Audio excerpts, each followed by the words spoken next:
कभी steady current हो तो उसमें करंट में अगर चेंज ना आए तो मैग्नेटिक फील्ड में चेंज नहीं आएगा, फ्लक्स में चेंज नहीं आएगा। फैराडे साहब बोलते हैं अगर फ्लक्स नहीं रहा तो वहां पे ईएमएफ नहीं बनेगा, और लेंज बोलते हैं अगर ईएमएफ नहीं है तो वहां पे अपोजिशन की कोई बात ही नहीं है, मतलब back EMF. So good morning. बहुत बढ़िया। तो आज हम लोग स्टार्ट कर रहे हैं डिफरेंट टाइप्स ऑफ सर्किट्स, ठीक है। तो हम लोगों ने देखा कि एसी सर्किट्स में इसके पहले के लेक्चर में हम लोगों ने देखा करंट जो फ्लो होगा दैट इज एवरेज करंट, और आरएमएस करंट की वैल्यू हम लोगों ने पढ़ी, बराबर है। तो आज के लेक्चर में हम लोग देखेंगे कि सर्किट में जरूरी नहीं है कि वो सर्किट सिर्फ रजिस्टर उसमें रहे।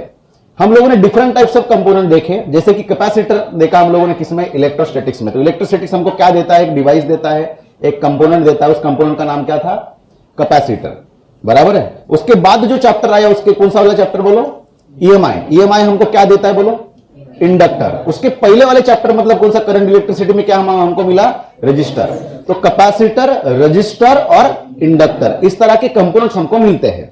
यदि हम सर्किट में सिर्फ रजिस्टर लगाए तो किस तरह का इफेक्ट दिखाई देगा, सिर्फ इंडक्टर लगाएंगे तो किस तरह का इफेक्ट दिखाई देगा, और सिर्फ कैपेसिटर लगाएंगे तो किस तरह का इफेक्ट दिखाई देगा, यह हम लोगों ने ऑलरेडी सीखा है। तो कैपेसिटर किस तरह से काम करता है, इंडक्टर किस तरह से काम करता है, सिर्फ रजिस्टर किस तरह से काम करेगा, यह हमको ऑलरेडी पता है बेटा। लेकिन इस पूरे कंसेप्ट में हम लोग क्या पढ़ने वाले, इसमें यह पढ़ने वाले कि अगर कोई भी सर्किट हो, मान के चले जैसे मैंने लिख के रखा है यहां पे दैट इज रजिस्टिव सर्किट। इसका मतलब यह है कि आपके सर्किट में सिर्फ और सिर्फ क्या रहेगा, प्योर रजिस्टर रहेगा। क्लियर है, क्या ये रजिस्टर। और यहां पे हम लोगों ने लगाया बेटा अल्टरनेटिंग करंट का सोर्स, दैट इज ऐसे। अब हमने क्या सीखा, इसके प्रीवियस वाले चैप्टर में कौन सी चीज पढ़ी हम लोगों ने, दैट इज ईएमआई में क्या पढ़ा था हम लोगों ने कि एसी जनरेटर क्या प्रोड्यूस करता है, अल्टरनेटिंग ईएमएफ प्रोड्यूस करता है।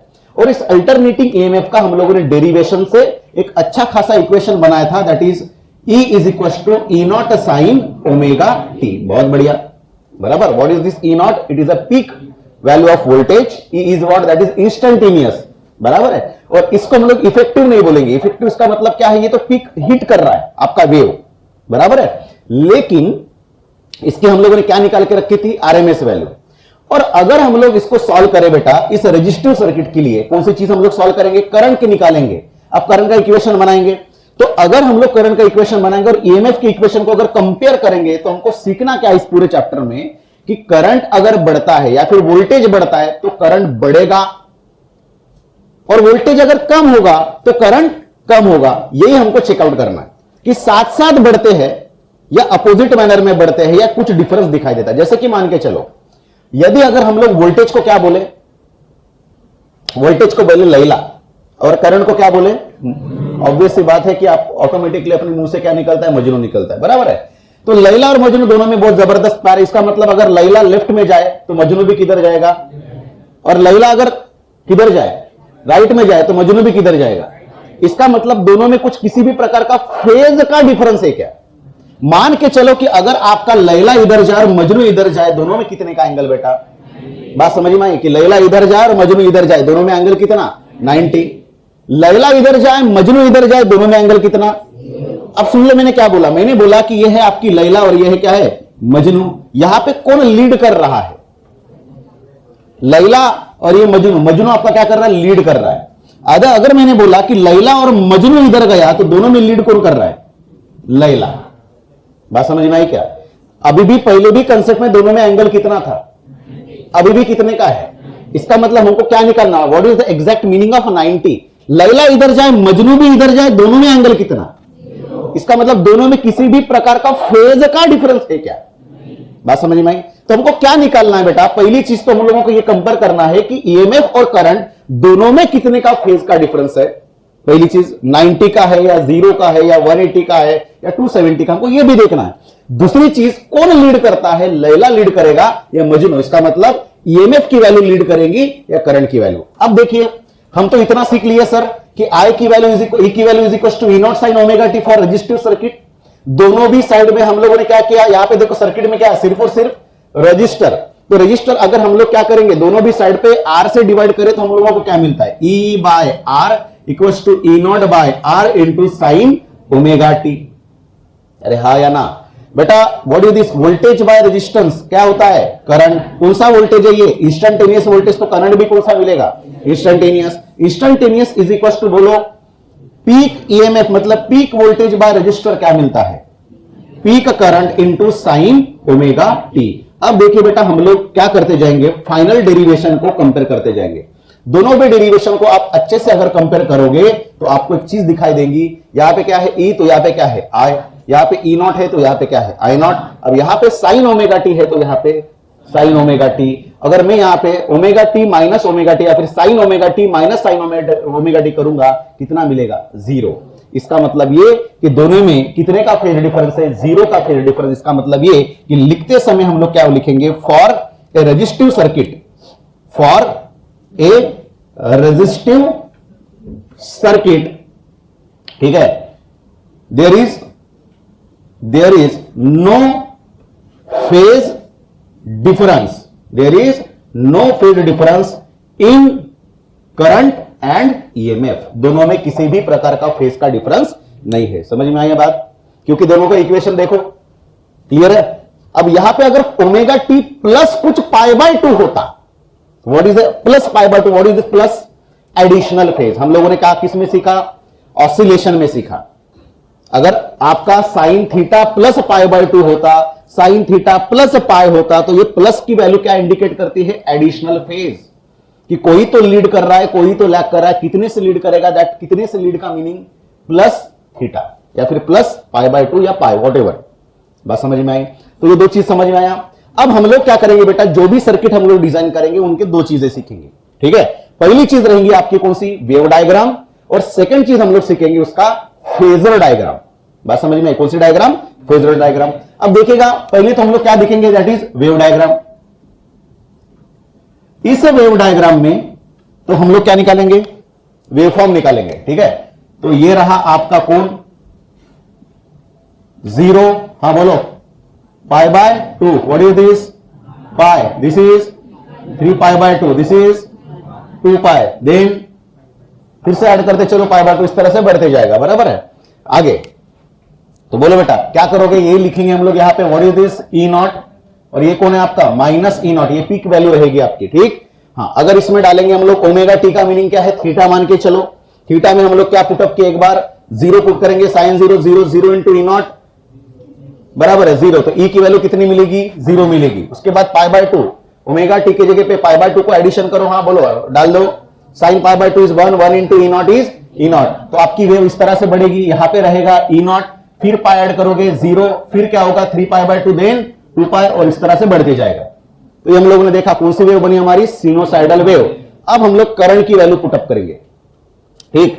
पहली बार क्या पुटअप करेंगे, 0, किसमें, ओमेगा टी में। ओमेगा टी का मीनिंग क्या होता है बेटा, बोलो, थीटा, बराबर। एक बार 0 पुट किए, sine 0 0, sine 91, 1 into E not, E not नहीं है यहां पे, क्या है, आई नॉट है, हाँ, तो 1 इंटू आई नॉट इज, इसका मतलब ये कि यहां पे मैं लिख रहा हूं प्लस आई नॉट और यहां पे लिख रहा हूं मैं माइनस आई नॉट, ये पी की वैल्यू रहेगी। और अब हम लोग देखेंगे इसकी डायग्राम, बोलो बेटा कैसे होगा, ये होगा आपका करंट, फिर 0, फिर करंट, फिर 0, फिर करंट, इस तरह से।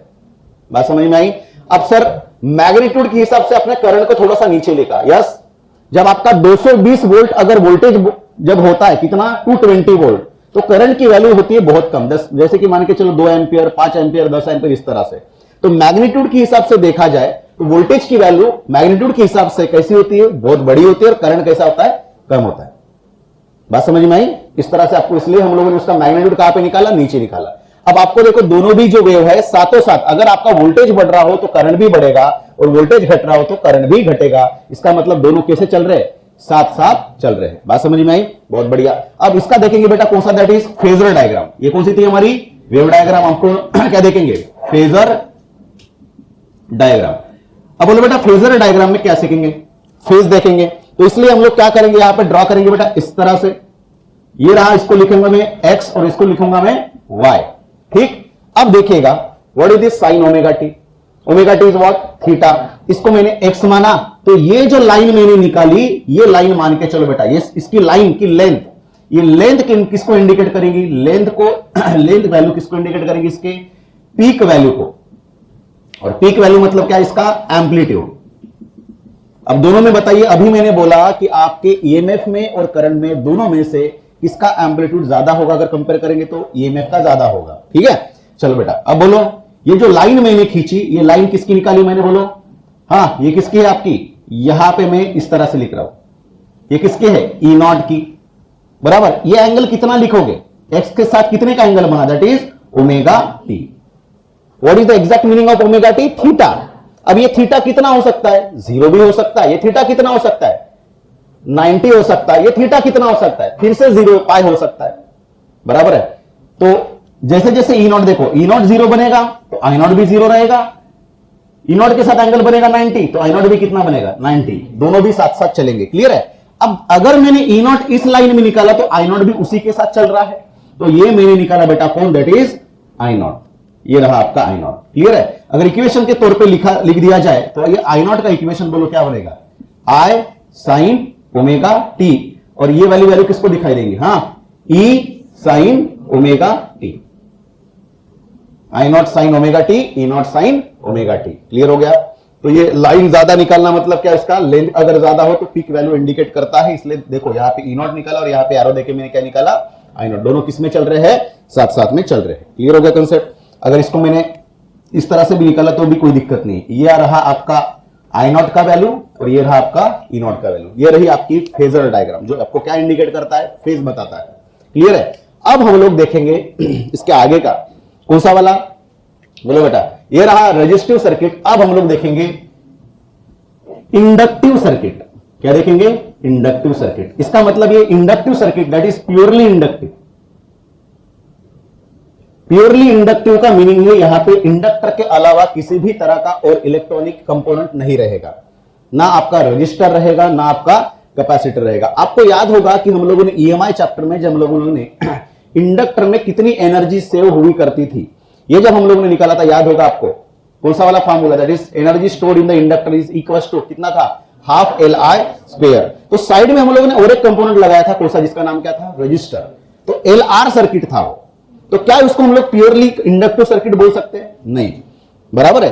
तो इसका मतलब ये कि अगर मैंने यहां पे लिखा है प्योरली इंडक्टिव सर्किट, क्योंकि आने वाले दिनों में हम लोग क्या देखेंगे, प्योरली इंडक्टिव नहीं रहेगा, उसमें कुछ ना कुछ क्या चीज है हम लोग क्या करेंगे, ऐड करते जाएंगे। तो बेटा यहां पे हम लोगों ने क्या किया, डिजाइन की कौन सी, प्योरली इंडक्टिव सर्किट,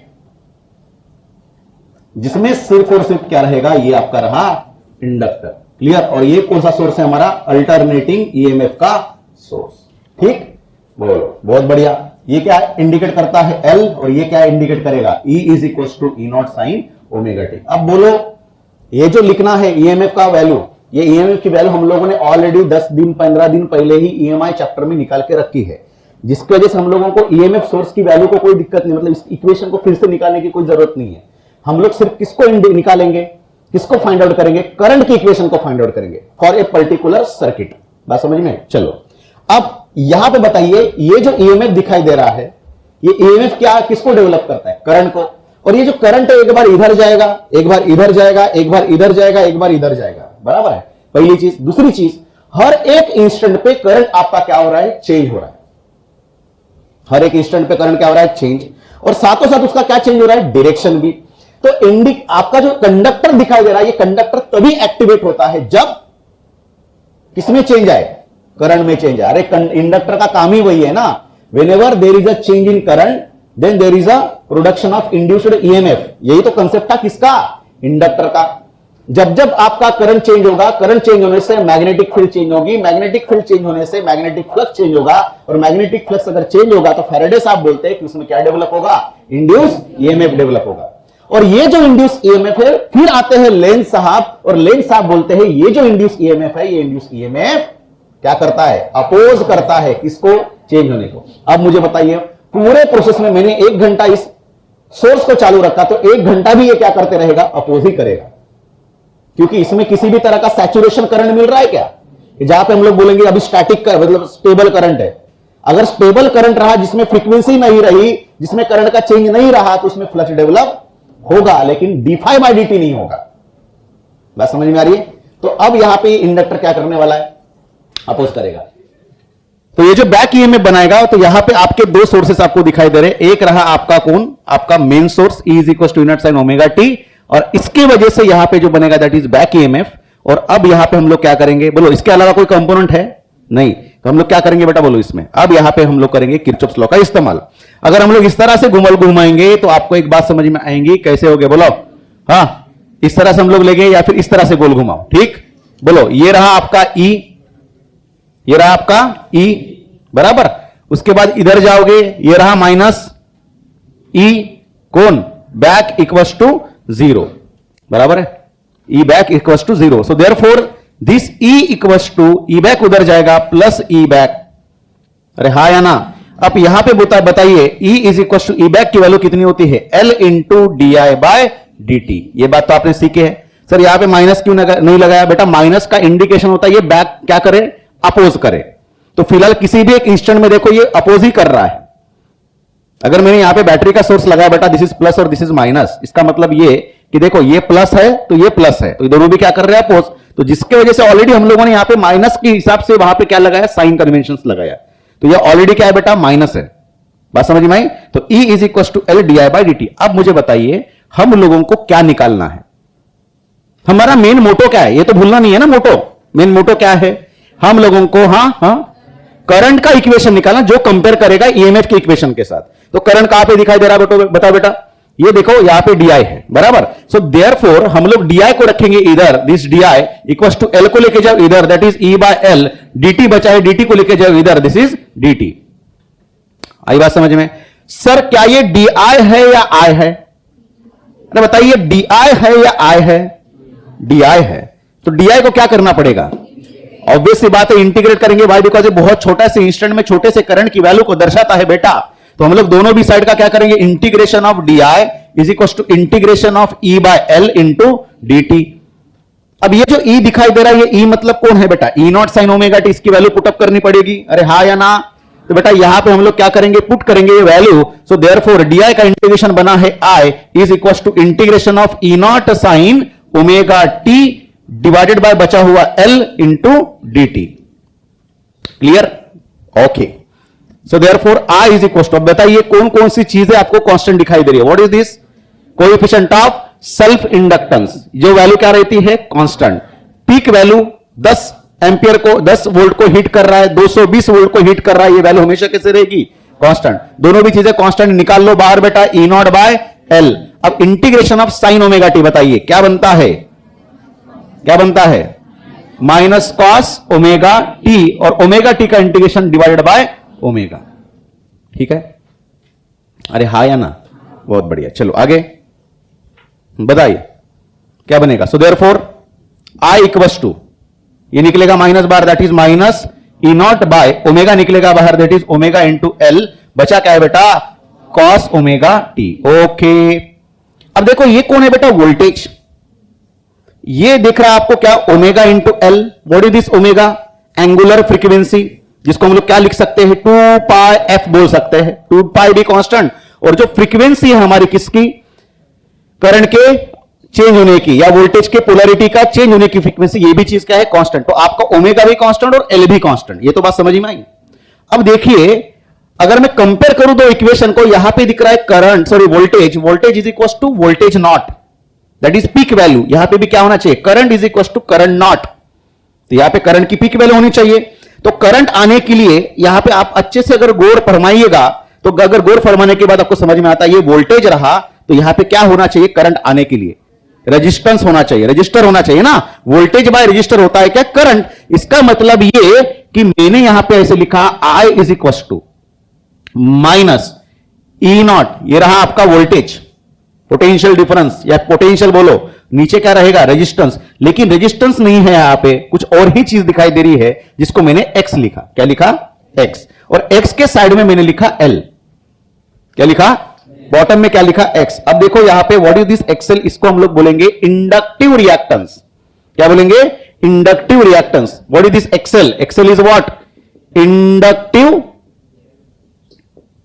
रिएक्टेंस। ये इंडक्टिव रिएक्टेंस क्या करता है सर, ये एग्जैक्टली वैसे ही काम करता है जैसे रजिस्टर ने काम किया था। रजिस्टर ने क्या किया था, करंट को अपोज किया था, ये भी क्या अपोज करेगा, बिल्कुल अपोज करेगा। क्यों अपोज करेगा, क्योंकि आपको पता है कि जब इंडक्टर कैसे काम करता है, जब भी करंट चेंज होता है तब ये क्या करता है, उसको अपोज करता है। तो एग्जैक्टली वही रहा ना, यहां पे इंडक्टर क्या कर रहा है, उसको अपोज कर रहा है। दैट्स वाई इसका नाम क्या गिरा, इंडक्टिव रिएक्टेंस। एक्शन को क्या कर रहा है, वो रिएक्ट कर रहा है, जिसकी वजह से नाम रहा इंडक्टिव रिएक्टेंस। और अच्छे से अगर देखो तो इसका क्या बोलते हैं उसको, यूनिट, ये यूनिट भी किसके बराबर होगा, ओहम के बराबर होगा। किसके बराबर होगा, ओहम के बराबर। अब बचा क्या है बोलो, that is cos omega t. अब बताइए इक्वेशन इन दोनों को कंपेयर करिए, क्या सेम दिख रहे हैं। अरे हमारा ईएमएफ का इक्वेशन क्या था बेटा, E is equal to E not sine omega t, और यहां पे I का इक्वेशन क्या बना है, minus E not by XL. अब minus E not by XL को हम लोग क्या लिखेंगे, I naught into cos omega t. सही है, दोनों भी इक्वेशन है, सेम दिख रहे हैं। क्या दिख रहे हैं, एक में दिख रहा है साइन, एक में दिख रहा है, तो कॉस को किस में कन्वर्ट करना पड़ेगा, साइन में, या फिर साइन को कन्वर्ट करो कॉस में। तो भले आप इसको साइन को कॉस में कन्वर्ट करने से बेहतर इसको साइन रख दीजिए और कॉस को कन्वर्ट करो साइन में। तो हम लोगों ने अलाइड एंगल के बारे में सीखा था, याद होगा, बराबर है। चलो, तो अलाइड एंगल क्या बोलता है, I is equal to minus I naught cos omega t को क्या हम लोग लिख सकते हैं, साइन, बोलो pi by 2 minus omega t. Pi by 2 minus theta मतलब होता है साइन थीटा, याद होगा। अब सर आपने यहां पे माइनस ओमेगा टी लिखा है, अब इसको क्या लिख सकते थे, प्लस पाई बाय 2 भी लिख सकते थे, बराबर है। लेकिन यहां पे ओमेगा 2 कैसा है, पॉजिटिव दिख रहा है, तो यहां पे क्या है, नेगेटिव है। हमको दिखाई दे रहा है यहां पे माइनस है बेटा, ये अंदर जाने के बाद ये माइनस का क्या बनेगा, प्लस बनेगा। तो देयरफॉर हम लोग लिख सकते हैं I is equal to I not sine in bracket, ये माइनस अंदर जाएगा, ये बनेगा प्लस ओमेगा टी, और ये बनेगा माइनस पाई बाय 2। अब देखो दोनों भी इक्वेशन को कंपेयर करिएगा, ये इक्वेशन और ये इक्वेशन, दोनों भी इक्वेशन को अगर आप कंपेयर करते हो, ये दोनों भी इक्वेशन को अगर आप कंपेयर करते हो तो आपको समझ में आ रही, देखो कुछ कुछ चीजें, कौन सी चीजें समझ में आ रही बोलो। यहां पे आपका साइन ओमेगा टी दिख रहा है और यहां पे दिख रहा है omega T minus pi by 2। इसका मतलब क्लियर कट समझ में आ रहा है कौन लीड कर रहा है और कौन लैग में है। आगे कौन चल रहा है, ई चल रहा है, और कौन लैग कर रहा है बेटा, थीटा को माइनस किया माइनस पाई बाय 2 से, मतलब थीटा के साथ माइनस हो गया कौन, पाई बाय 2। इसका मतलब ये कितने से पीछे चल रहा है, 90 से। पाई बाय 2 का मीनिंग क्या है, 90 डिग्री। कितने रेडियन से पीछे चल रहा है, पाई बाय 2 रेडियन से बेटा, क्लियर है। अगर मैं अच्छे से देखूं तो यहां पे कंपेयर कर सकते हैं हम लोग दोनों इक्वेशन से। क्या बोल सकते हैं हम लोग, बोलो, दो इक्वेशन को कंपेयर करेंगे तो पहली चीज बोलो, there is a phase difference. दोनों में क्या है बेटा, बोलो फेज डिफरेंस है, बराबर है। दूसरी चीज, कितने का कौन लीड कर रहा है, कितने का फेज डिफरेंस है, बोलो that is pi by 2 radian, या फिर हम लोग क्या बोल सकते हैं 90 डिग्री। कौन लीड कर रहा है, ईएमएफ, हां, लीडिंग दी करंट, कितने से, पाई बाय 2 रेडियन से। इसका मतलब ही कौन, करंट क्या हो रहा है, हां बोलो, current is lagging behind the EMF, कितने से, पाई बाय 2 रेडियन से। समझ में आई बात, ये समझ में आया। तो हम लोग क्या निकालेंगे, पहली चीज बोलो इसका कौन सी डायग्राम, अरे कौन सी डायग्राम निकालेंगे, वेव डायग्राम। कौन सी डायग्राम, तो वेव डायग्राम क्या बोलता है, देखो कैसे निकालेंगे वेव डायग्राम के बारे में, ठीक। तो यहां पे मैं ड्रॉ कर रहा हूं वेव डायग्राम के लिए, पहली चीज। दूसरी चीज, ये रहा आपका 0, ये रहा पाई बाय 2, ये रहा पाई, ये रहा 3 पाई बाय 2, ये रहा 2 पाई। क्लियर है, चलो बोलो पहली चीज क्या लिखोगे, किसके बारे में, ईएमएफ के बारे में। ये रहा प्लस ई नॉट, ये रहा माइनस ई नॉट। फटाफट बोलो, ओमेगा टी के जगह पे क्या क्या पुट करोगे, एक बार 0, एक बार 90, एक बार 180, एक बार 270, एक बार 360। कैसे ग्राफ मिलेगा आपको पता है, ये ग्राफ आपको ऐसे ही मिलना है, नो डाउट, क्योंकि इसके पहले भी हम लोगों ने यही ग्राफ निकाला था, बराबर है। बहुत बढ़िया सर, कोई दिक्कत नहीं, चलो ठीक, ओके। ये रहा ग्राफ, ठीक है। चलो अब बताइए करंट के बारे में। एक बार 0 पुट करना बेटा, ओमेगा टी यहां पे दिख रहा है, ओमेगा टी यहां पे दिख रहा है। ओमेगा टी का मीनिंग क्या है, थीटा। थीटा की जगह पे 0 पुट करो बेटा, 0 पुट करेंगे 0 minus pi by 2 is minus pi by 2। बेटा साइन माइनस ऑफ थीटा क्या बनेगा, माइनस साइन थीटा, ये आपको पता है। तो ये क्या बनेगा, माइनस 90, माइनस 90। तो साइन माइनस, बोलो थीटा की जगह पे क्या आ गया, 0 पुट करेंगे, 0 minus pi by 2 is sine minus pi by 2, मतलब sine minus sine pi by 2। तो यहां पे अगर पाई बाय 2 आ जाए तो साइन 90 की वैल्यू कितनी, 1 और ये सामने रहा माइनस, तो कितना बना -1। -1 into I naught is what -I0। इसका मतलब कहां पे, यहां पे लिखोगे -I0 और यहां पे लिखोगे क्या +I0। अब फटाफट बोलते चलो कहां पे आपका ग्राफ जाएगा बेटा, कहां से रहेगा, 0 के एंगल पे यहां से स्टार्ट हो रहा है, बराबर है। अब दूसरी वैल्यू देखो, यहां पे कितना पुट करोगे, थीटा की जगह पे सेकंड वैल्यू कौन सी है, π/2। π/2 minus π/2 is how much, 0। Sine 0, 0 into I0। इसका मतलब यहां से कहां पे गया, यहां पे गया। अरे बात समझ में। फिर आप कितना पुट करोगे, पाई माइनस π/2, एक में से आधा गया, आधा बचा, कितना π/2। साइन π/2 1 इंटू I0, तो बेटा यहां पे जाएगा, ये रहा। आई बात समझ में। फिर 3π/2 माइनस π/2। 3π/2 का मीनिंग कितना होता है, 1.5 में से आधा गया, एक मतलब क्या, 1 पाई। पाई का मीनिंग क्या होता है, 180 degree. Sine 180 degree how much, 0। तो कहां पे आएगा, यहां पे आएगा, फिर यहां पे जाएगा। देखो अच्छे से अगर आप देखते हो तो यहां पे फेजर, सॉरी इसमें कौन से डायग्राम में, वेव डायग्राम में क्लियर कट दिखाई दे रहा है, ब्लैक वाली लाइन और ब्लू वाली लाइन। ब्लैक किसके लिए, ईएमएफ के लिए, ब्लू किसके लिए, करंट के लिए। दोनों में कौन लीड कर रहा है, बोलो कौन, ईएमएफ लीड कर रहा है। बात समझ में आई। देखो कभी भी याद रखना है, आपका सिनोसाइडल वेव ऐसे ही बनता है, ऐसे स्टार्ट होता है बेटा, ऊपर जाएगा पहले, बाद में नीचे आएगा। यहां पे देखो ये ब्लू लाइन यहां से स्टार्ट हो रही है, ऊपर जा रही है, और ये पहले ही बनी यहां से स्टार्ट हो रही है, ऊपर जा रही है।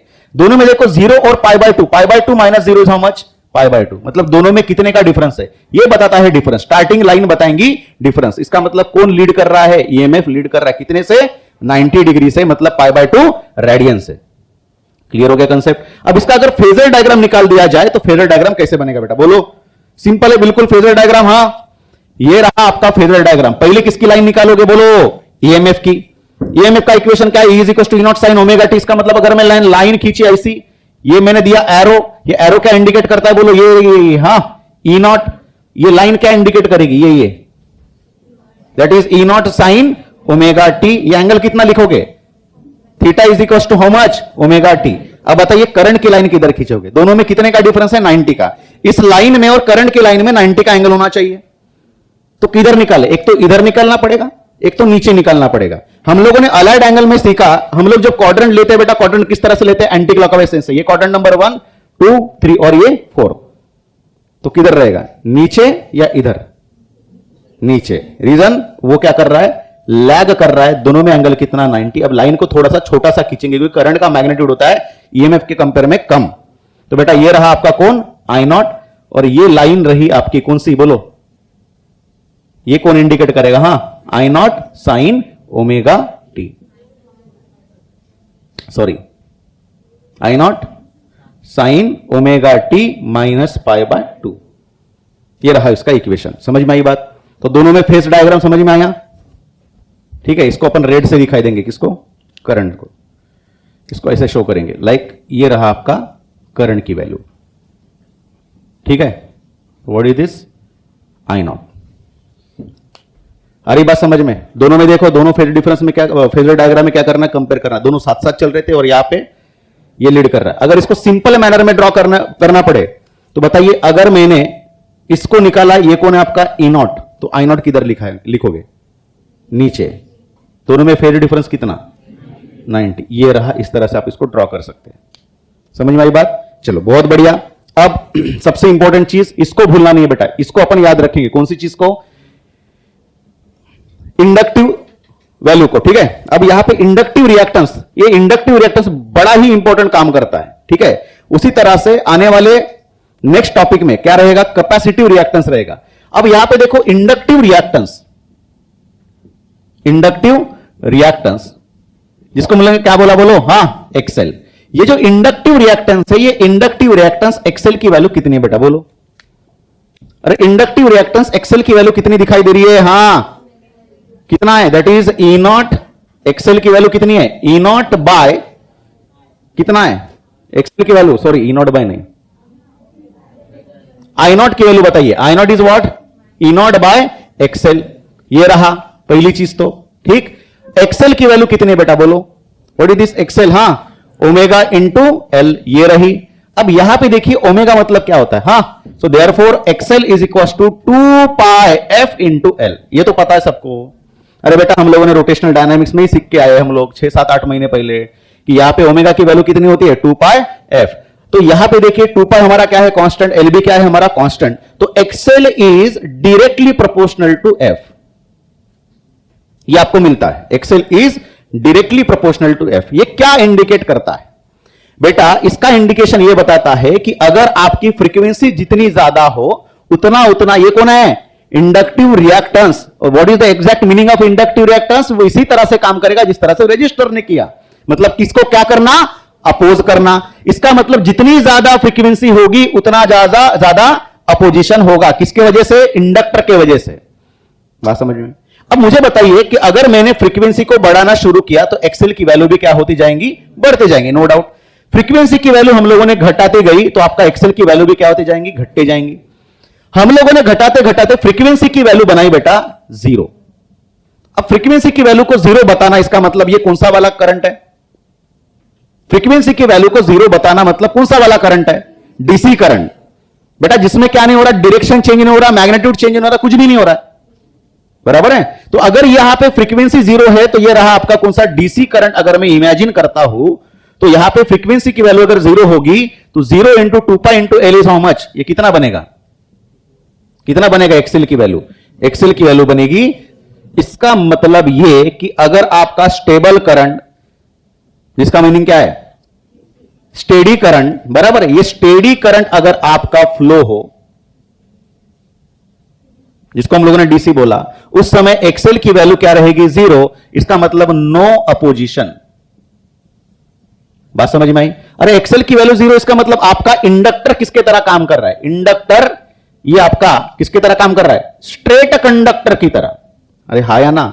इसका मतलब हम लोगों ने ये देखा कि अगर आपके आस पे फ्रीक्वेंसी नहीं रही तो आपका इंडक्टर एक स्ट्रेट कंडक्टर के काम करेगा, नो किसी भी तरह का पोजीशन नहीं रहेगा। और ये चीज हम लोगों ने ईएमआई में ऑलरेडी सीखी थी। जब भी कभी स्टेडी करंट हो तो उसमें करंट में अगर चेंज ना आए तो मैग्नेटिक फील्ड में चेंज नहीं आएगा, फ्लक्स में चेंज नहीं आएगा। फैराडे साहब बोलते हैं अगर फ्लक्स नहीं रहा तो वहां पे ईएमएफ नहीं बनेगा, और लेंस बोलते हैं अगर ईएमएफ नहीं है तो वहां पे अपोजिशन की कोई बात ही नहीं है, मतलब बैक ईएमएफ की जरूरत ही नहीं है। बात समझ में। इसका मतलब ये कि यहां पे एक्सेल का काम तभी हो जब वहां पे क्या हो, फ्रीक्वेंसी हो, किसमें, करंट में या फिर वोल्टेज में। बात समझ में आई। तो क्या क्या चीजें सीखी आप बताइए कि पूरे सर्किट में इंडक्टिव, प्योरली इंडक्टिव सर्किट में कौन सी चीजें सीखी कि यहां पे कौन लीड कर रहा है, ईएमएफ लीड कर रहा है, लैग कौन कर रहा है, करंट लैग कर रहा है। दोनों में कितने का फेज डिफरेंस है बेटा, 90 डिग्री का। रेडियन में बोलो तो कितना रेडियन, बोल दो कितना, π/2 रेडियन, बराबर। सबसे इंपॉर्टेंट चीज यहां पे हमारा आई नॉट की value, that is peak current की वैल्यू कितनी मिल रही है, E0/XL। एक्सेल का यूनिट क्या रहेगा, ohm. What is the meaning of XL, inductive reactance, जिसकी वैल्यू किसके बराबर, ओमेगा एल के बराबर। What is the meaning of omega, 2 pi f. तो एक्सेल की वैल्यू रही 2 पाई एफ इंटू एल। इसको भूलना नहीं है क्योंकि आने वाले कंसेप्ट में क्या आएगा, एक्सी भी आने वाला है। क्या आने वाला है, एक्सी। समझ में आ रही बात। चलो अब बताइए, फ्रीक्वेंसी अगर बढ़ेगी तो एक्सेल क्या होगा, बढ़ते जाएगा, और फ्रीक्वेंसी अगर 0 होगी तो एक्सेल की वैल्यू 0। तो स्टेटमेंट के आधार पे आप लोग ये बोल सकते हो कि ये किसको अपोज कर रहा है, डीसी को अपोज कर रहा है या एसी को अपोज कर रहा है, किसको अपोज कर रहा है, एसी को अपोज कर रहा है, डीसी को कर रहा है, एसी को अपोज कर रहा है। डीसी को क्या कर रहा है, अलाउ कर रहा है, क्योंकि वो आप जहां पे डीसी हो वहां पे एक्सेल की वैल्यू 0। तो क्या मैं ऐसे बोल सकता हूं कि इंडक्टिव रिएक्टेंस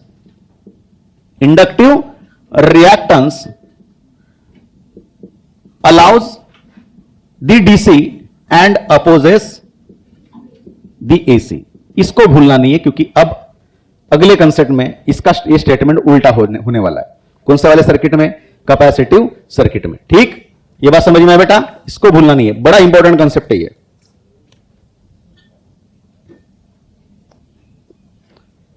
आई बात समझ में, क्लियर हो गया कंसेप्ट। चलो आगे बढ़े। अब हम लोग देखेंगे आगे वाला कंसेप्ट जिसका हम लोग क्या बोलेंगे, बोलो, थर्ड नंबर का सर्किट। कौन सा, that is purely capacitive circuit. बोलो, प्योरली कैपेसिटिव सर्किट मतलब सिर्फ और सिर्फ एक ही कंपोनेंट रहेगा बेटा पूरे सर्किट में, और रहेगा वो कौन, कैपेसिटर। ये रहा कैपेसिटर और ये रहा आपका सोर्स। कौन सा सोर्स, अल्टरनेटिंग ईएमएफ का source. E is equal to E0 sine omega t, और ये रहा आपका C। बात समझ में आई? बहुत बढ़िया। चलो, कैपेसिटर तो हमको सबको पता है, ठीक है, एनर्जी को स्टोर किया, जब जरूरत गिरी तब दिया।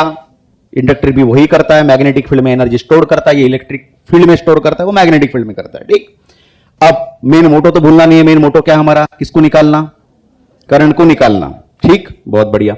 अब बताइए यहां पे हम लोगों ने कैपेसिटर का एक फार्मूला देखा, याद होगा सबको, that is V is equal to Q by C at any instant of time, that is voltage produce V is equal to किसके बराबर, चार्जेस एक्यूमुलेशन होते हैं बराबर बाय C मतलब क्या, उसका कोएफिशिएंट ऑफ कैपेसिटेंस, मतलब कैपेसिटेंस की वैल्यू, ठीक है। अब यहां पे किसी भी तरह का करंट नहीं दिखाई दे रहा है, मैं इसको Q को लिखता हूं, अब आपको धीरे धीरे समझ में आएगा। करंट को निकालना है तो Q is equal to V into C, ठीक। यहां पे करंट दिखा रहा है क्या, यहां से करंट मिलेगा नहीं मिलेगा, बोलो बोलो बोलो, हाँ मिलेगा, हाँ कैसे मिलेगा, यस, क्या बोला जाता है, बोलो, करंट का वैल्यू होता है I, हाँ करंट की वैल्यू होती है, बोलो बेटा कितनी, I is equal to d Q by d t, ये तो है ना करंट। तो यहां पे दिख रहा है Q, तो हम लोग लिख सकते हैं, बोलो, दोनों भी साइड का हम लोगों ने क्या किया, डिफरेंशिएट किया। पहले तो क्या किया था, उस वाले डेरिवेशन में इंटीग्रेट किया था, यहां पे क्या करना पड़ेगा, डिफरेंशिएशन। तो इधर क्या लिखोगे, डी बाय डी टी, बचा क्या है बेटा, बोलो, C इंटू V मतलब क्या है, वोल्टेज, और यहां पे वोल्टेज उस इंस्टेंट पे कितना होगा, E। तो क्या मैं इसको ऐसे लिख सकता हूं, Q is equal to C into V की जगह पे क्या लिखा हम लोगों ने, E। कितना इजी है, अरे समझ में आ रही बात। तो यहां पे मैंने लिखा E, और E का मीनिंग क्या होता है, बोलो, हाँ, E not sine omega t, बहुत बढ़िया। तो बोलो बेटा यहां पे dq बाई dt, बोलो बेटा what is the dq by dt, I current, okay, बोलो इसका डेरिवेटिव करना है, C इज व्हाट, निकला बाहर, E is not is what, बचा कौन है, साइन ओमेगा टी, बराबर है, बोलो साइन ओमेगा टी का differentiation cos omega T into omega t का डिफरेंशिएशन, इंटीग्रेशन किए तो डिवाइडेड बाय ओमेगा, डेरिवेटिव किए तो मल्टीप्लाइड बाय ओमेगा, बहुत बढ़िया। So therefore I is equal to, बोलो बेटा, ओमेगा हमारा कांस्टेंट, ये भी सामने लेके आओ, that is omega into C into E not into cos omega t, बहुत बढ़िया। अब यहां पे देखिए I इक्वल टू क्या करेंगे कि कॉस दिख रहा है, बहुत बढ़िया, इसको रहने देते वैसे, omega C into E not, cos को हम लोग क्या लिखेंगे, साइन ओमेगा टी, तो लिखेंगे हम लोग क्या, बोलो क्या लिखेंगे, पहले क्या लिखा था हम लोगों ने, हाँ, pi by two minus theta, यहां पे भी लिख सकते हैं ना, pi by two minus theta, मैं यहां पे लिख रहा हूं बेटा pi by two plus theta, theta मतलब ओमेगा टी।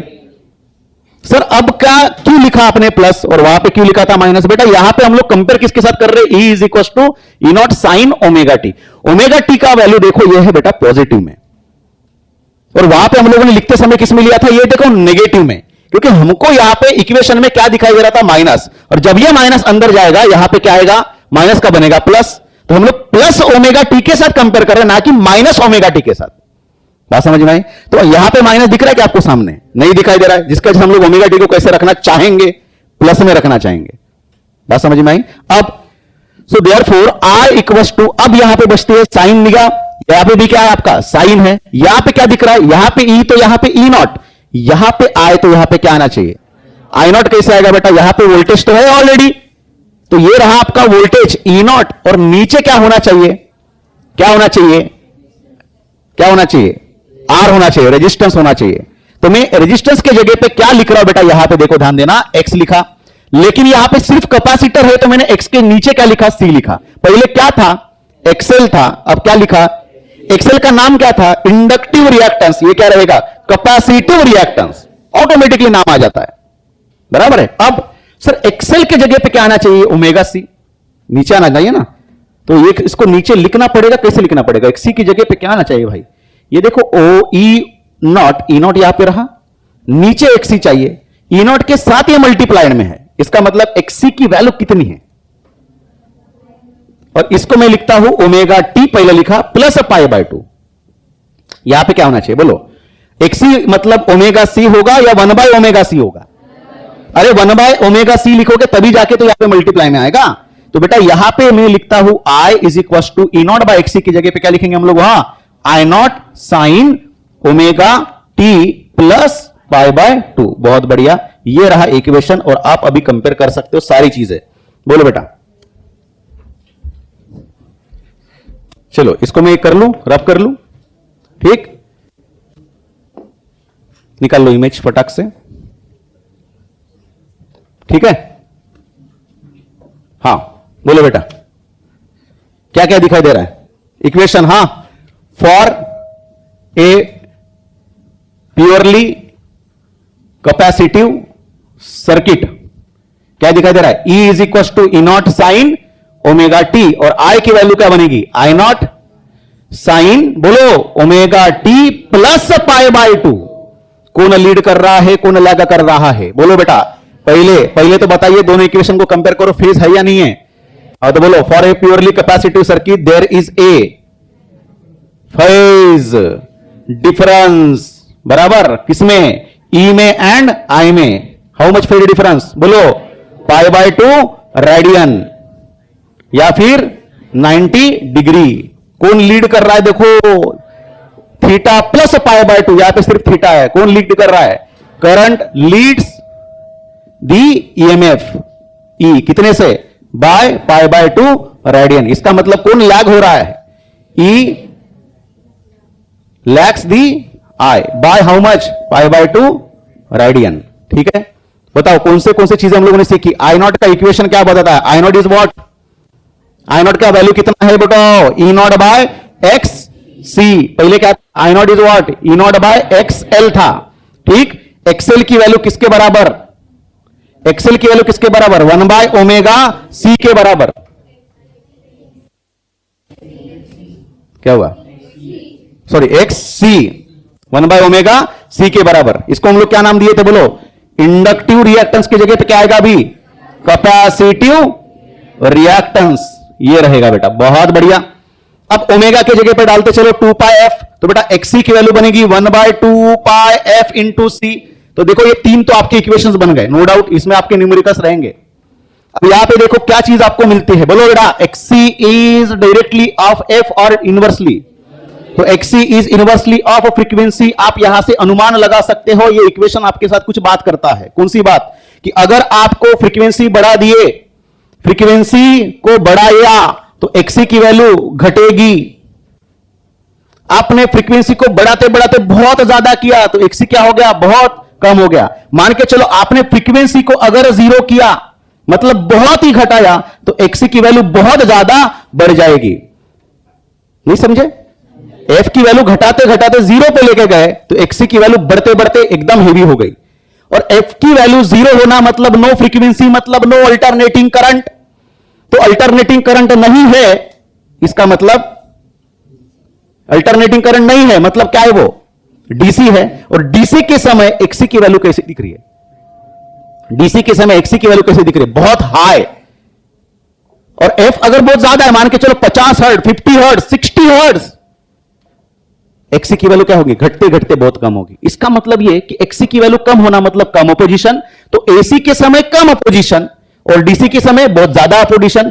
बताइए, वो वाला मैंने गोल में लिख के दिया था, वो स्टेटमेंट फिर से बोलो बेटा, क्या लिखोगे? हां, कि कैपेसिटिव सर्किट किसको अलाउ कर रहा है और किसको अपोज कर रहा है? यहां पे देख के बताइए, इसके कंपैरिजन में बताइए। हां बोलो, किसको करेगा? हां, allows the AC and opposes the DC। मैंने स्टार्टिंग में बोला था, ये चीज आपको बिल्कुल दिमाग में डाल के रखनी है। कौन सी चीज? कि वो दो स्टेटमेंट जो लिख के दिया था, उस स्टेटमेंट को ये उल्टा होने वाला है। समझ में आया? सॉरी, रिएक्टेंस क्या लिखेंगे हम लोग? रिएक्टेंस। सर्किट ही बोलो ना, ठीक, सर्किट ही बोलो, कोई दिक्कत नहीं। वहां पे रिएक्टेंस लिखा था क्या? चलो उसको सर्किट में लिख देना है, ठीक है। Inductive circuit is allows the DC, अपन सर्किट ही लिखेंगे। बोलो, allows the DC opposes the AC, and capacitive circuit is allows the AC और अपोजेस दी डीसी। तो इसको अपने क्या करेंगे? रिएक्टेंस की जगह पे लिखेंगे क्या? सर्किट। सर्किट के बारे में बात कर रहे हैं अपन, ठीक। अब हमको क्या निकालना है? इसके डायग्राम्स निकालने बेटा। कौन से डायग्राम? वेव डायग्राम, और इसके बाद फेजर डायग्राम। ठीक,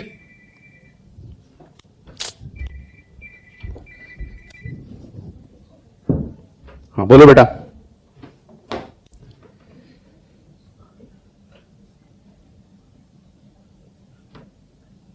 चलो, ये रहा 2 पाई, ये रहा 3 पाई बाय 2। ब्लैक लाइन किसको बताएंगे? ईएमएफ का ग्राफ बराबर है, किसी को कोई दिक्कत? वैसे रहेगा, साइन 0 0, साइन 91, साइन 3 बाय 3 कितना बनेगा? पाई 0, फिर 3 पाई बाय 2 इज -1, फिर 2 पाई, फिर से 0, बराबर। आगे चलो, आगे बोलो। अब बताइए, यहां पे डालो इक्वेशन में। हाँ, what is this omega T? Theta. क्या ये? थीटा। बोलो, साइन थीटा मतलब 0। पहले तो एंगल क्या पुट अप करोगे? 0 0 plus pi by 2 sign pi by 2। बोलते चलो, कितना? 1 into I not. I not मतलब कहां पे शुरू होगा बेटा? बोल, यहां पे होगा ना, माइनस कि प्लस? प्लस से शुरू होगा।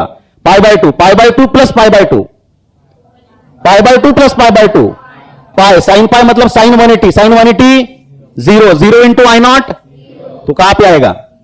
नीचे आएगा। बहुत बढ़िया। उसके बाद pi, pi plus pi by 2, 3 pi by 2।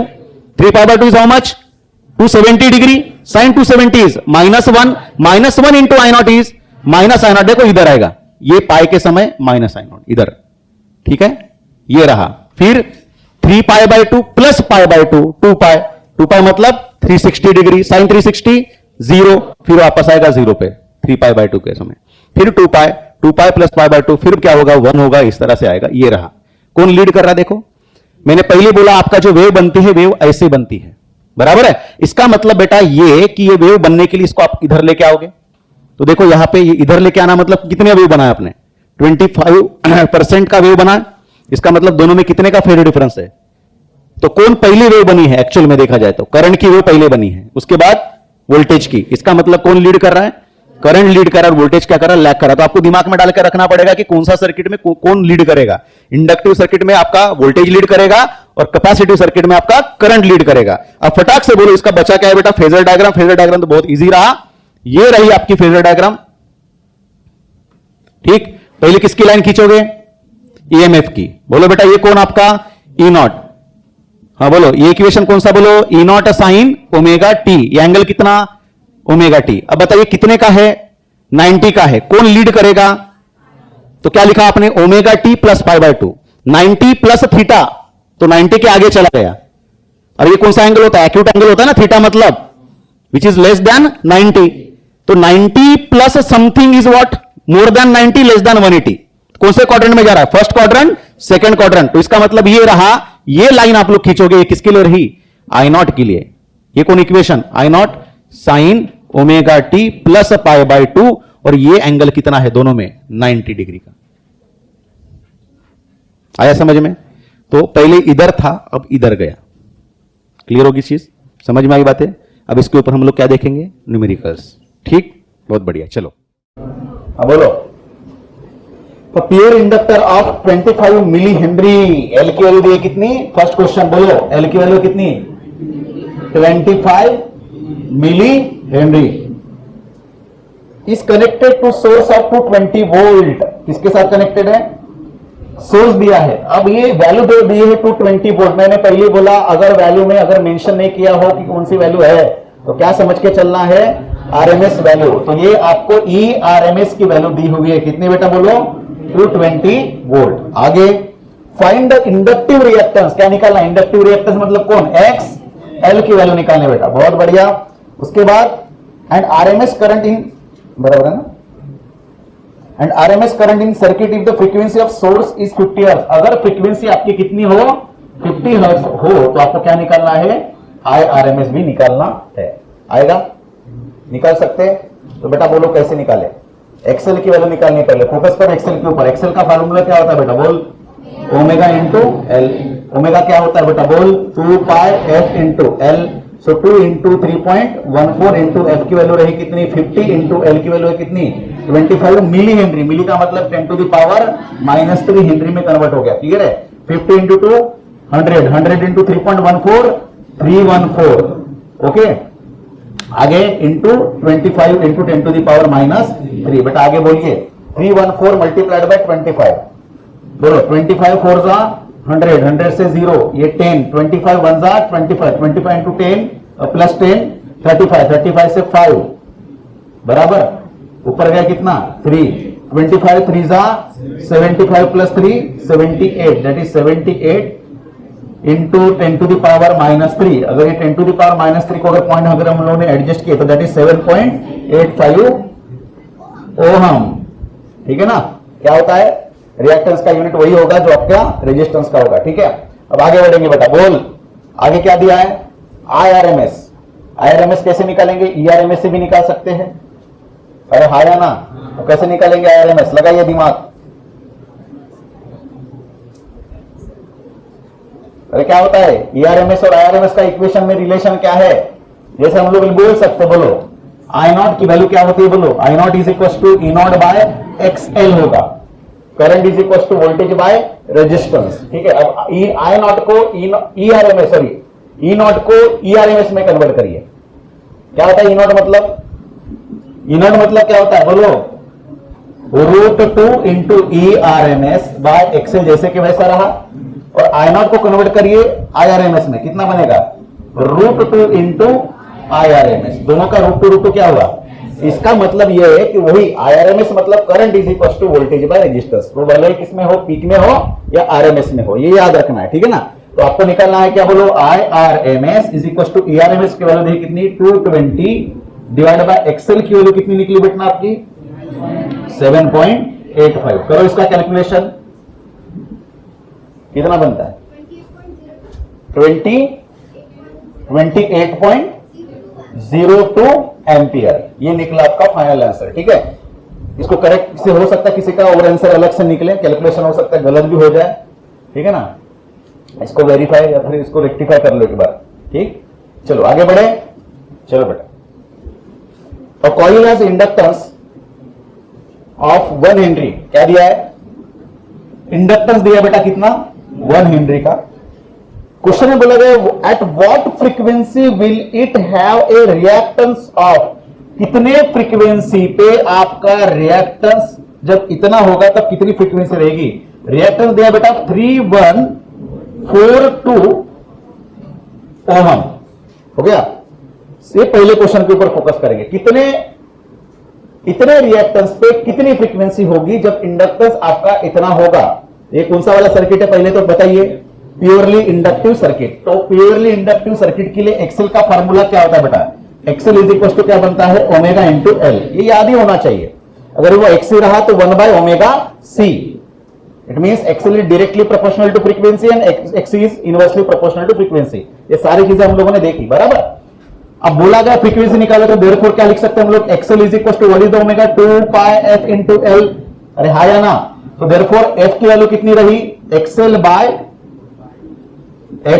Bye twice pi L. तो एक्सएल की वैल्यू कितनी है 3142 डिवाइडेड बाय 2 इंटू पाई की वैल्यू कितनी होती है 3.14 इंटू एल की वैल्यू कितनी है 1। अरे हाँ या ना बेटा। आगे देखिए इसके लिए कितने पॉइंट सरकाएंगे 2 पॉइंट सरकाए तो कितना भरा यहां पे। तो लिखो इसको कैसे लिखेंगे 3142 डिवाइडेड बाय 2 इंटू 3140 करता हूं मैं तो कितने पॉइंट सरकाए मैंने बोलो 3। तो कितना लिखेंगे हम लोग 10 टू द पावर -3। ये ऑलमोस्ट नंबर जो दिख रहा है वो क्या है सेम है कैंसिल कर लेंगे 3142 रहा या 3140 रहा बात तो एक ही है।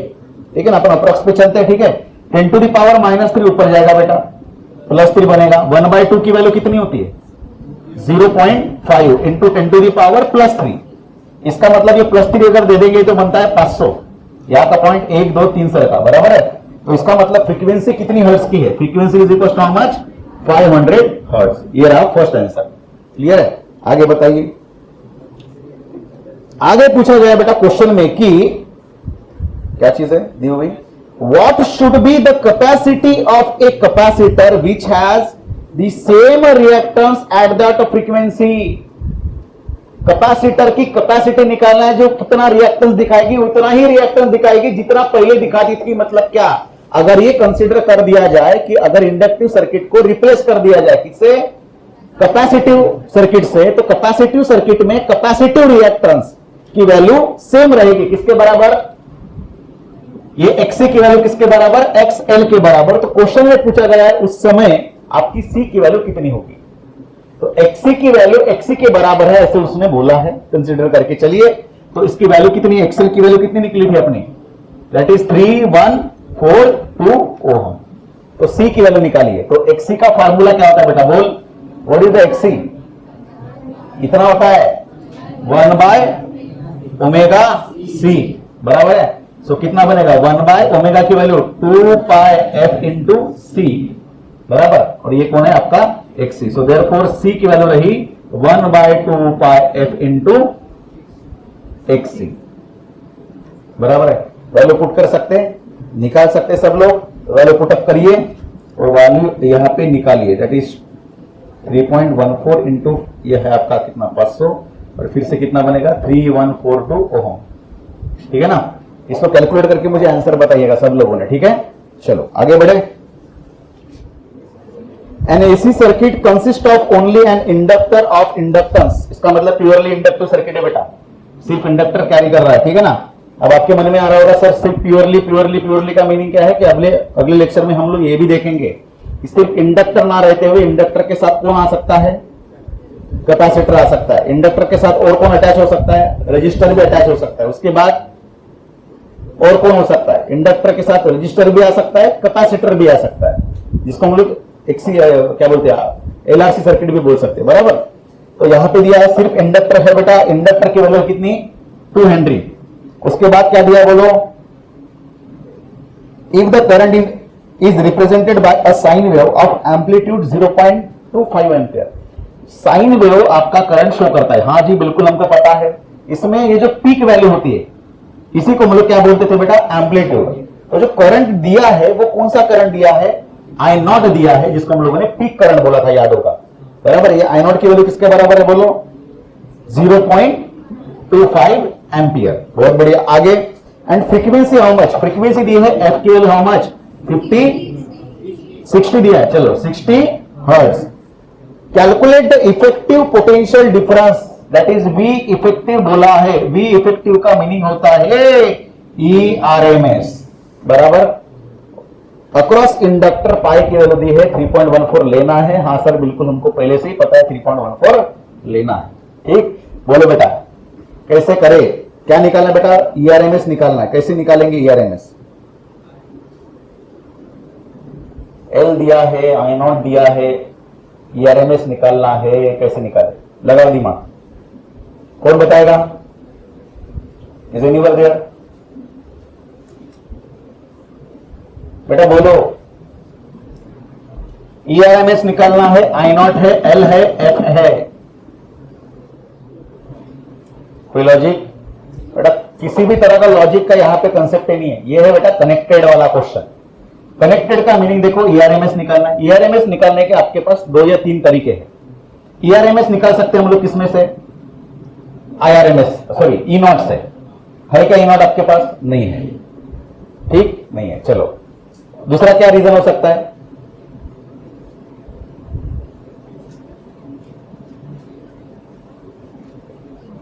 ठीक, अगर आपको वोल्टेज निकालना तो आप करंट का इक्वेशन इस्तेमाल कर सकते हैं और रेजिस्टेंस मतलब ओम्स लॉ का इस्तेमाल कर सकते हैं। बोलो बेटा, ERMS इज इक्वल टू, हाँ voltage is equal to current into resistance, बराबर है। करंट कौन सा है बेटा बोलो, IRMS इंटू रेजिस्टेंस कौन सा होगा, इसमें कौन सा सर्किट है आपका, इंडक्टिव सर्किट। इंडक्टिव सर्किट में रिएक्टेंस होता है ना, कौन सा रिएक्टेंस होता है बेटा बोलो, XL होता है। अब यहां पे सर IRMS तो नहीं है, लेकिन IRMS किसमें से निकाल सकते हैं हम लोग, I0 से। क्या होता है IRMS की वैल्यू, I0 बाय √2 होता है बेटा, बहुत बढ़िया। अब XL कहां से निकाले सर, क्या होता है XL, XL मतलब कौन, यस, कितना होता है ओमेगा इंटू एल, बहुत बढ़िया। सो I0 बाय √2 इंटू ओमेगा की वैल्यू 2 पाई f इंटू एल। आई बात समझ में। अब देखो आपके पास I0 भी है और आपके पास f भी है और आपके पास क्या है, l भी है, तो हर चीज आपके पास दी है। तो आपका दिमाग कहां पे चल रहा था कि सर IRMS ERMS निकालना हो तो हम लोग किससे निकालेंगे, E0 बाय √2 से निकालेंगे। सर E0 नहीं है तो आप लोग क्या दिमाग लगा रहे थे, किसी E0 कैसे निकाले, उससे बेहतर है कि आप डायरेक्टली इस तरह से इस्तेमाल कर सकते हो ओम्स लॉ का भी, ठीक है ना। तो वैल्यू यहां पे पुट करने बेटा कितनी बनेगी, आई नॉट की वैल्यू रहेगी कितनी 0.25। 0.25 का मीनिंग चलो ठीक है 0.25 by √2 is how much 1.41 into 2 की वैल्यू 2, पाई की वैल्यू इज 3.14 इंटू एफ की वैल्यू 60 और एल की वैल्यू कितनी है बेटा 2। आई बात समझ में। तो ये हम लोग इस तरह से निकाल सकते हैं। अब यहां से हमको कैलकुलेशन करना है बहुत बड़ा लंबा, ठीक है ना। तो ये कैलकुलेशन जो है आपको लॉग टेबल से करना है और अगर करोगे तो आसपास में इसकी वैल्यू ERMS की value nearly equal to that is 133 volt के आसपास आनी चाहिए। सबके को करना है, कैलकुलेशन करके देखना। अभी कैलकुलेशन पढ़ाऊंगा नहीं, ठीक है ना, क्योंकि अभी पढ़ा के सारी चीजें हो गई अपनी कि मल्टीप्लाई कैसे करना और डिवाइड कैसे करना है। क्लियर है क्या? चलो आगे बढ़े। चलो next question, alternating EMF E equals to E की वैल्यू दी बेटा कितनी 220 sine 100 pi t। Okay, apply to a circuit containing and inductance of L की वैल्यू दी है 1/पाई क्या है हेनरी में। Write an equation for instantaneous current through the circuit. I का इक्वेशन बनाना है, ठीक है ना। क्या निकालना आपको इक्वेशन। आगे What will be the reading of an AC ammeter if connected in circuit? AC ammeter कितना रीडिंग शो करेगा? मैंने अभी थोड़ी देर पहले एक चीज बोली थी, कौन सी, कि कोई भी एमीटर कोई भी वोल्टमीटर AC को रीड नहीं कर सकता। रीजन, करंट का डायरेक्शन हमेशा क्या होता रहेगा चेंज, जिसकी वजह से आपका कांटा इधर उधर मतलब इतनी हाई फ्रीक्वेंसी पे वो क्या होगा स्टेबल ही रहेगा। तो वो कौन सा इफेक्ट दिखाता है, फिजिकल क्वांटिटी को रीड करके उसको कन्वर्ट करता है। कौन सी physical quantity, that is called temperature, बराबर है। और ये टेम्परेचर का इफेक्ट कौन सा वाला करंट दिखाता है, डीसी। तो आपको जो करंट निकालने को बोला है, मतलब कौन सा एमीटर रीड करेगा, IRMS करंट को रीड करेगा। तो आपको क्या निकालने को बोला उन्होंने, IRMS। आई बात समझ में।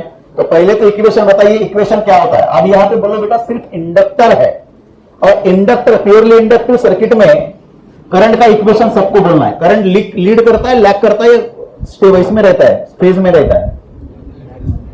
अरे इंडक्टिव सर्किट में क्या करता है, लैग करता है। तो लैग करने का इक्वेशन बोलो I is equal to I not sine omega t minus pi by 2। ये इक्वेशन बनाना है।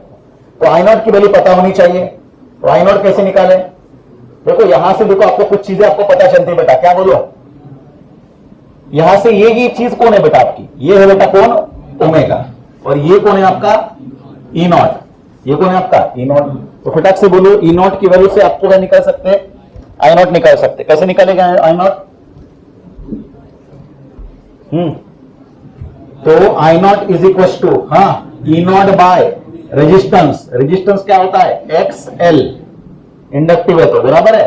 XL की वैल्यू है क्या अपने पास, नहीं है। E नॉट की वैल्यू है क्या अपने पास, है। कितनी है दैट इज, तो पहले लिख लेंगे E not by what is XL omega into L, बराबर। सो E नॉट की वैल्यू कितनी है, that is 220 divided by omega is what 2 pi f into L. So I naught is equals to 220 divided by 2 into pi into f की value कितनी है रे, frequency दी है क्या अपने पास, हाँ। फ्रीक्वेंसी कैसे निकालें, या फिर डायरेक्टली ओमेगा डाल दो। कितना ओमेगा, ये ना ओमेगा अपना कितना 100 पाई इंटू L की वैल्यू कितनी बेटा बोलो 1/पाई। सो पाई से पाई 220 डिवाइड बाय 100 इज 2.2 एम्पियर, ठीक है ना। तो ये 2.2 एम्पियर मिला I नॉट की वैल्यू। इससे हम लोग डायरेक्टली I का इक्वेशन लिख सकते हैं। बोलो बेटा क्या निकलेंगे, ये वाला इक्वेशन बोलो, हाँ। I is equal to I not is how much 2.2 sine omega, omega is what 100 pi t minus pi by 2। ये रहा इक्वेशन किसका, आपका इंस्टेंटेनियस करंट का। क्लियर। अब बची बात कौन सी, इफेक्टिव करंट, मतलब IRMS, वही हीट जितना प्रोड्यूस करता है जो एमीटर में रीड करता है। तो IRMS की वैल्यू निकालने बेटा, तो IRMS का इक्वेशन क्या होता है बोलो, I not by √2। So I not की वैल्यू हम लोगों ने कितनी निकाली 2.2 डिवाइड बाय √2 की वैल्यू कितनी 1.41। ठीक, तो करो इसको सॉल्व करो बेटा। ये बनेगा 220 के आसपास और ये 41 के आसपास में। तो इसको कैलकुलेशन करके बताइए कितना बनेगा। पूजा कितना बनेगा 200 ऊपर जाएगा 141 9 4 कितना 7 और यहाँ पे 0 फिर से पॉइंट दिए फिर से 0 बढ़ेगा आसपास में कितना ये 800 है ये 150 है कितना 6 के आसपास में ना तो आपकी वैल्यू कितनी नियरली इक्वल टू 5 आ रहा है 5 तो आसपास में कितना 1.56 एम्पियर के आसपास में जाएगा IRMS ठीक है ना तो ये रहेगा आपका फाइनल वैल्यू। तो ये देखो उसने डायरेक्टली नहीं बोला आपको कौन सी चीज RMS कैलकुलेट करो उसने क्या बोला है कि वो वाली रीडिंग शो करो जो एमीटर दिखा रहा है। एमीटर किसको सिर्फ समझ सकता है इंस्टेंटेनियस करंट को समझेगा क्या वो पीक को दिखाएगा क्या पीक तो पीक होता ही नहीं है पीक सिर्फ हीट करेगा और वापस क्या हो रहा है हर बार क्या हो रहा है चेंज हो रहा है ना पीक भले ही कांस्टेंट हो लेकिन लेवल हमने को क्या रखना है सेम रखना है तो सेम वैल्यू कौन बताता है RMS ठीक हाँ a 1.50 microfarad capacitor connected to 220 volt 50 hertz source कुछ दिया है और कंपोनेंट नहीं है सिर्फ एक ही चीज लगाई हुई अटैच की हुई कौन सी बेटा कैपेसिटर तो कैपेसिटर की वैल्यू कितनी है दैट इज 1.5 माइक्रोफैराड मतलब कितना होता है 1.5 into 10 to the power -6 farad और कितना सोर्स का सप्लाई है बेटा बोलो हाँ 220 वोल्ट ये कौन सी वैल्यू है पीक वैल्यू है क्या कौन सी वैल्यू है RMS वैल्यू है कितनी है 220 वोल्ट उसके बाद फ्रीक्वेंसी दी कितनी 50 हर्ट्ज उसके बाद find the capacitive reactance and current RMS and peak कौन सी वैल्यू निकालनी है कैपेसिटिव रिएक्टेंस मतलब कौन XC उसके बाद IRMS एज वेल एज कौन सा I0 पीक और उसका ये दोनों की वैल्यू निकालनी है उसके बाद if the frequency is doubled frequency को हम लोगों ने डबल किया तो what happens to the capacitive reactance and current अगर फ्रीक्वेंसी को हम लोग f को अगर हम लोग ने क्या किया या फिर ट्वाइस ऑफ f डैश किया सर f डैश को कितना किया ट्वाइस ऑफ f किया तो किसके साथ रिएक्टेंस के साथ मतलब XC के साथ एंड f के साथ क्या इफेक्ट होगा f नहीं करंट के साथ ठीक है ना एक बात तो तय है बेटा कौन सी ये वाला आंसर में डायरेक्टली बता दूंगा कौन सी बोलो कि हमको पता है कौन सी चीज XL का फॉर्मूला होता है 1/ωc और सॉरी XC की वैल्यू होती है omega 1/ωc so what is this omega twice pi f into c इसका मतलब XC is inversely proportional to frequency बराबर इसका मतलब फ्रीक्वेंसी को अगर डबल करेंगे तो XC की वैल्यू क्या होगी हाफ हो जाएगी क्या होगी तो हम लोग बोल सकते हैं कि अगर हम लोग फ्रीक्वेंसी को क्या किए डबल तो XC की वैल्यू क्या होगी हाफ XC की वैल्यू हाफ होना मतलब उसका अपोजिशन क्या होना आधा हो जाना अगर अपोजिशन आधा हो जाए तो करंट क्या होगा डबल हो जाएगा इसका मतलब आपका करंट क्या होगा डबल होगा आई बात समझ में क्या होगा करंट भले वो RMS करंट हो या I0 हो जो भी हो क्या हो जाएगा डबल ये बात समझ में आई चलो आगे और क्या निकालना आपको ये चीजें निकालनी है तो XC का फॉर्मूला आप यूज करो XC is equal to how much 1/ωc so 1/2 pi f into c तो आप यहां पे पुटअप कर सकते वैल्यू कितना बोलो 2 into 3.14 into f is how much 50 into c की वैल्यू कितनी 1.5 into 10 to the power -6 50 to 100 3.14 बनेगा 314 और ये 1.5 ठीक है इसको कैलकुलेशन करके मुझे आंसर बताना ठीक है और कमेंट बॉक्स में उसका आंसर डाल देना है ठीक है तो ये निकलेगा किसमें ओम में निकलेगा कौन सा XC की वैल्यू ठीक उसके बाद बोलो बेटा IRMS किससे निकलेगा XC की जैसे निकली वैल्यू तो आप डायरेक्टली IRMS निकालोगे क्योंकि आपके पास ERMS है क्योंकि हमको पता है बेटा करंट का फार्मूला ओम्स लॉ बोलो हाँ IRMS is equal to voltage by resistance that is ERMS by XC अगर आपका IRMS निकला तो I0 डायरेक्टली निकलेगा I0 की वैल्यू कितनी होती है बोलो √2 into IRMS ये फार्मूला और ये फार्मूला समझ में आई बात तो आपका सबसे इंपॉर्टेंट क्या निकालना है XC निकालना पड़ेगा XC अगर निकला तो आपका ERMS भी निकलेगा और I0 भी निकलेगा सबको समझ में आया तो सभी ने तीनों भी आंसर्स निकाल के मुझे बताना है इसमें कमेंट बॉक्स में डाल देना सभी ने ठीक है चलो